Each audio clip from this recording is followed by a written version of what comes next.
Shalom, meus amigos, um bom dia a todos vocês, nessa que será certamente uma linda manhã na cidade santa de Jerusalém. Eu quero aproveitar a alvorada, o início do dia, para depois das nossas orações matinais, ter a oportunidade de estudar um pouco de Torá com todos vocês. Muito conhecimento público, o povo judeu no mundo todo vai fazer nesse Shabat a leitura de uma nova porção semanal da Torá, que corresponde a Parashat Toldot. E eu quero começar este breve shiur de Torá perguntando a vocês, por que esta Parashá não recebe o nome do nosso segundo patriarca Yitzhak, uma vez que ela é dedicada fundamentalmente a ele? Porque ela leva o nome de gerações, que seria a tradução mais adequada para Toldot, em vez do nome de Yitzhak. E vocês já vão entender a razão do meu questionamento. Por quê? Porque é uma outra parashá, aqui neste mesmo livro de Bereshit, onde encontramos, no início da parashá, uma construção narrativa exatamente igual à parashá Toldot. E que parashá é essa, Átila? A parashá Noa. Como é que começa a parashá Noa? Começa dizendo, essas são as gerações de Noa. A parashá Noa é a segunda parashá do livro de Bereshit. E lá está dito que Noa gerou 3 filhos, Shem, Ham e Efé, e dá então continuidade à narrativa. Nós sabemos, né, que a parashá Toldot, como está descrito no seu primeiro passuco, também é construída segundo esta mesma narrativa. Essas são as gerações, ou seja, todas deveriam ter o mesmo nome, Toldot, ou então a parashá Noa deveria receber como recebeu o nome de Noa, e esta parashá que nós estamos fazendo a leitura e o estudo agora deveria receber o nome do nosso patriarca Yitzhak. Mas não é isso que acontece, né? E é preciso então nos esforçarmos para compreender a razão que está por trás, né, dessa escolha do Criador, de não designar a parashá dessa semana com o nome do nosso segundo avô, do nosso segundo patriarca. E a resposta, ela é incrivelmente simples, mas de uma enorme profundidade.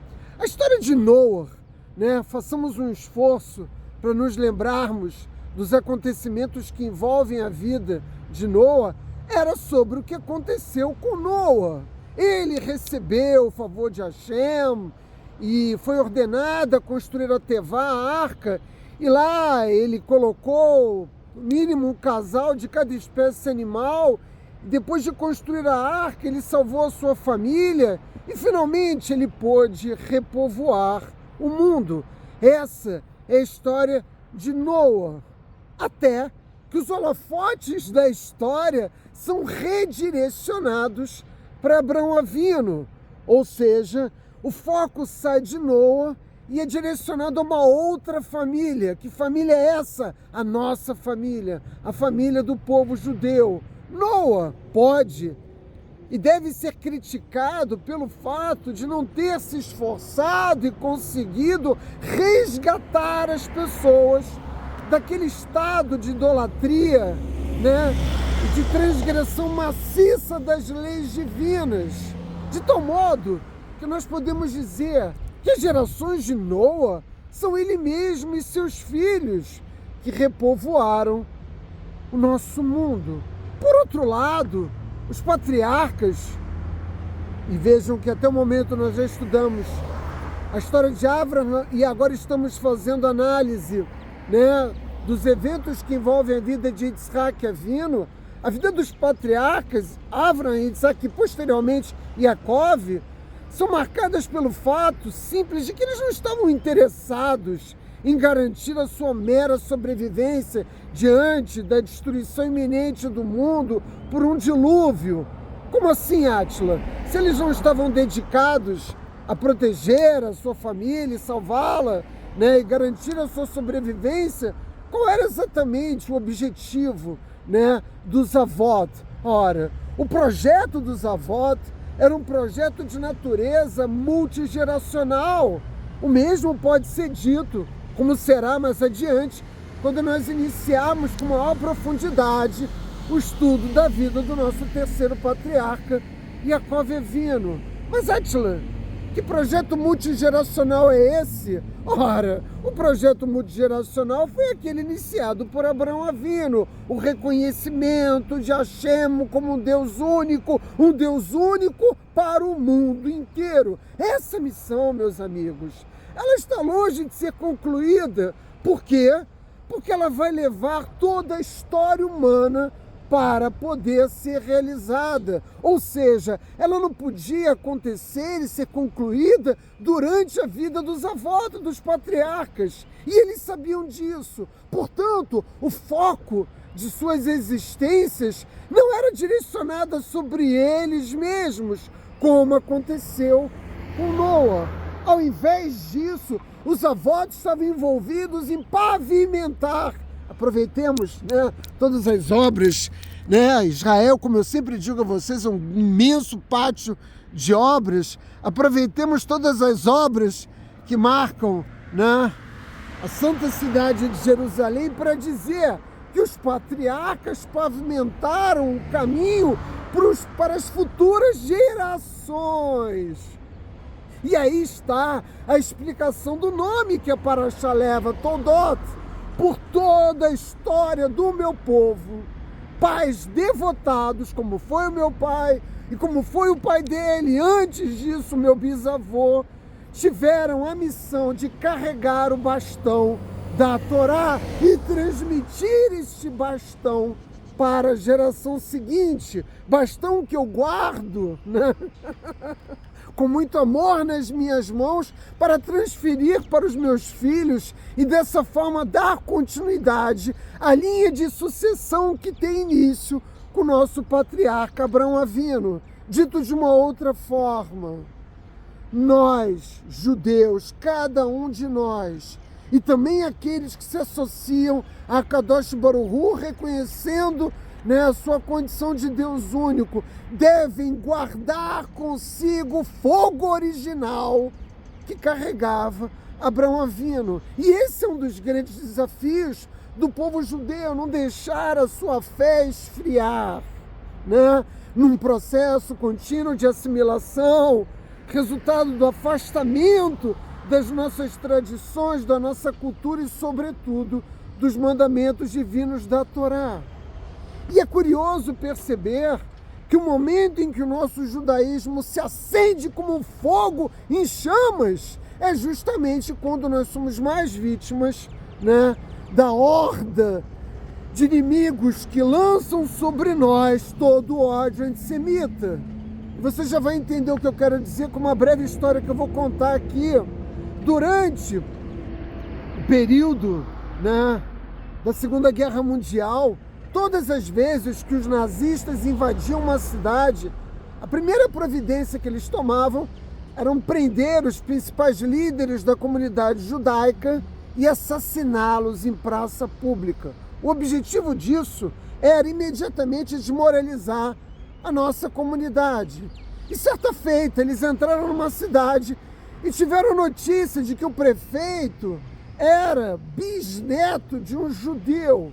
A verdade é que essa família já havia se afastado do judaísmo há 3 gerações, já não praticava mais o judaísmo. Mas é verdade que o prefeito tinha um bisavô que era judeu. Esse prefeito foi preso e os nazistas, em função dos rumores que haviam da condição desse prefeito, levam ele até uma sinagoga, retiram do Aron HaKodesh o Sefer Torah e colocam na mão dele, e sob a mira de uma arma dizem para ele: jogue o Sefer Torah no chão e o pisoteie. E a resposta desse judeu afastado, de uma família que há 3 gerações já não praticava o judaísmo, é impressionante. Ele declarou: eu quero agradecer a vocês por me devolver ao meu povo, por me devolver ao meu Deus.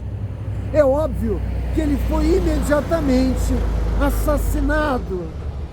E quando nós avançamos no estudo dessa paraxá e nos deparamos com um evento, né, que marca a transferência da bênção que a Kadosh Baruch Hu entregou nas mãos de Abraão Avinu e que Abraão Avinu entregou nas mãos de seu filho Yitzhak, e que depois disso seria transferida para Esav, que era o filho primogênito, mas, né, como nós sabemos, de fato, essa bênção pertencia a Yaakov Avinu, e ela foi transferida para Yaakov Avinu porque Yaakov Avinu é que tinha as condições de dar continuidade, né, na manutenção dessa chama, desse fogo que queima, e que é o judaísmo, como eu disse antes.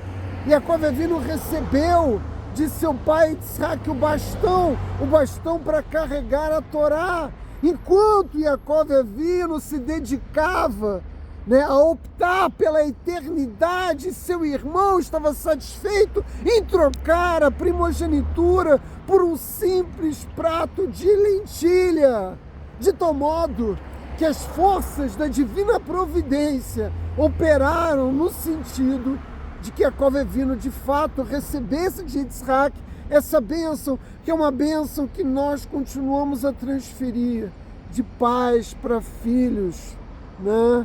Geração após geração, sem jamais deixar esfriar a nossa fé. De modo que cada judeu, sobretudo nesse tempo em que nós vivemos, sobretudo nas circunstâncias que têm lugar nesse momento histórico, está sendo testado na sua fé para saber se ele vai trocar essa herança incomensurável que nos foi transferida pelos avós por um prato de lentilhas, ou se ele vai carregar consigo a sua fé em direção, né, ao futuro, que, como eu chamei a atenção antes, foi o futuro que Yaakov Avinu e seu pai Yitzhak e seu pai Abraão pavimentaram para toda a humanidade, e que nos levará certamente ao momento em que toda a humanidade reconhecerá a existência de um único Deus, meus amigos. Shabbat Shalom.